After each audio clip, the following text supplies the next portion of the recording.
Thomaïs Papayahua nous a rejoint sur ce plateau. Bonsoir Thomaïs. Henri Sterdignac est également là, l'économiste qu'on va vous entendre dans quelques minutes. Mais Thomaïs, j'aimerais avoir votre témoignage. Vous êtes grec, vous êtes journaliste, vous collaborez à notre rédaction à iTélé. Qu'est-ce que les Grecs ont voulu dire avec ce résultat, si l'ampleur des premières estimations se confirmait?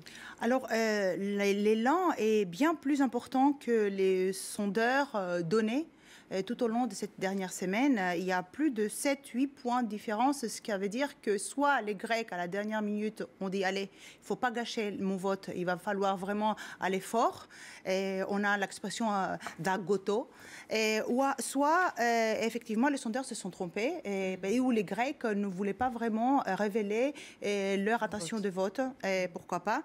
Mais ce qui est intéressant également, c'est qu'il est entre 146 et 158 sièges, c'est-à-dire qu'il va frôler probablement la majorité.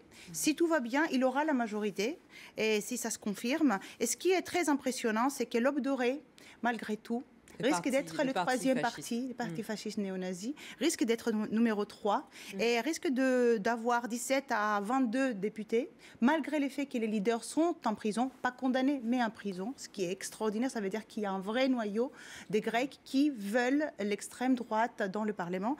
Et il y a un nouveau parti qui s'appelle Potami, qui, nous en Grèce, on dit que c'est probablement le parti des oligarques. Les oligarques l'ont créé de toutes pièces. Ils ont mis un journaliste de leur chaîne pour gouverner, en quelque sorte, contrôler le Parlement de l'intérieur pour être certain que rien ne passera sans leur appui. Donc, c'est très intéressant, vraiment très intéressant les résultats. Et je pense que les Grecs ont donné un message qu'il va falloir changer. C'est d'abord changer 40 ans de bipartisme, toujours les mêmes. C'est ça, la démocratie honnêtement, et le PASOK. C'est carrément deux familles politiques au sens propre, trois familles, sens figuré, oui. Trois familles qui gouvernent le pays depuis 60 ans en Grèce. Et ils sont vraiment nos caciques.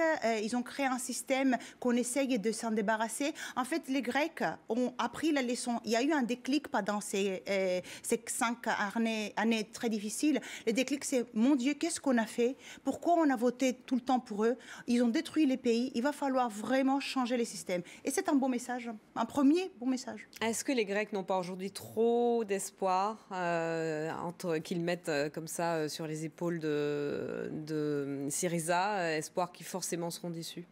Il y a sûrement une partie de la population qui a beaucoup d'espoir, honnêtement. Mais je pense que la plupart des gens, en parlant avec eux, ils disent que c'est plutôt, on n'a pas d'autre option.